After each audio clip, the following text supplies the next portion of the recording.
Most of us use our brains the wrong way.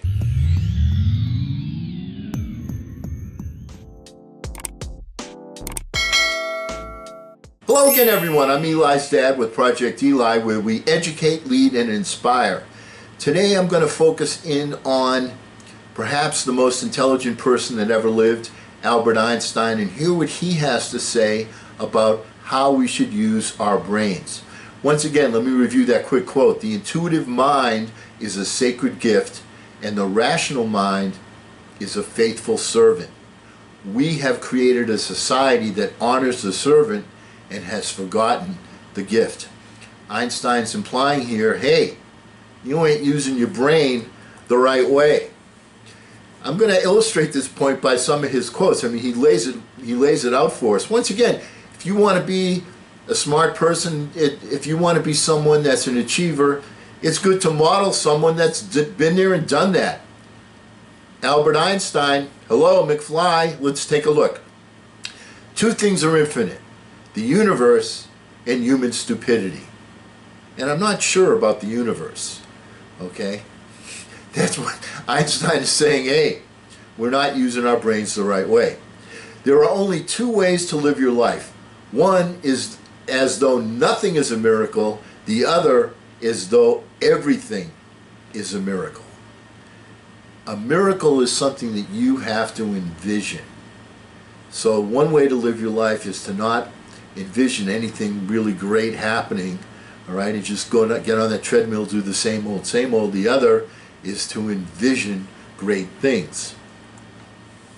I'm enough of an artist to draw freely upon my imagination. Imagination is more important than knowledge. Knowledge is limited. Imagination encircles the world. The Creator has given us the ability to imagine. That's how we got from ground zero. We were walking around with fig leaves to where we are, where we have, you know, these fabulous jackets that I wear, okay? But you get my point. If you want your children to be intelligent, read them fairy tales. If you want them to be more intelligent, read them more fairy tales. The idea is get them thinking about using their imagination, about thinking more than what they see in front of them. That's how we advance. Imagination is everything. It is the preview of life's coming attractions. I never made one of my discoveries through the process of rational thinking. His discoveries were made because he used his imagination. Hello, McFly.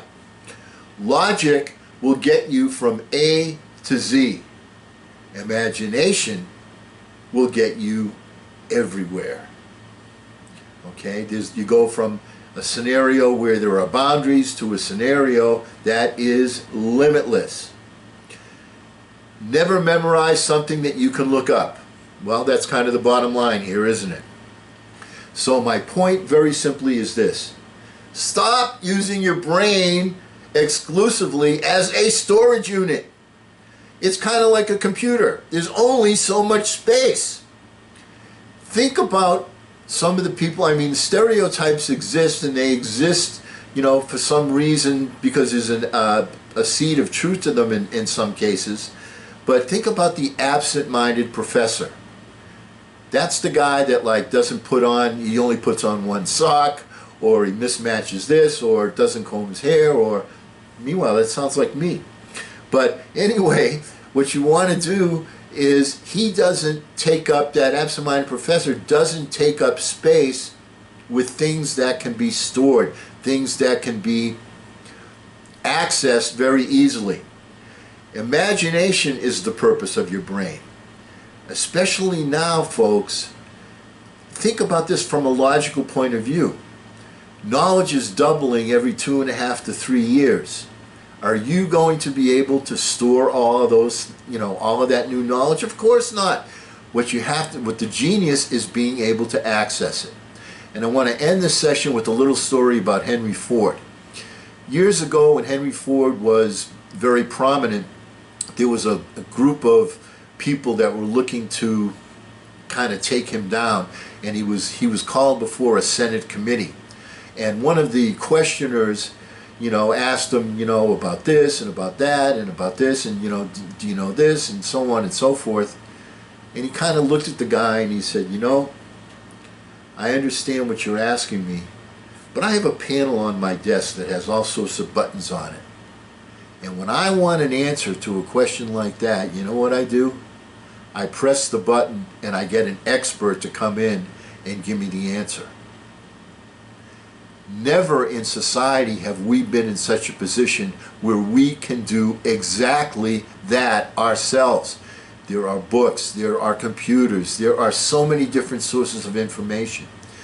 So stop using your brain primarily as a storage unit and start using it as it was intended to be used, as a tool that we can use to imagine new and better outcomes.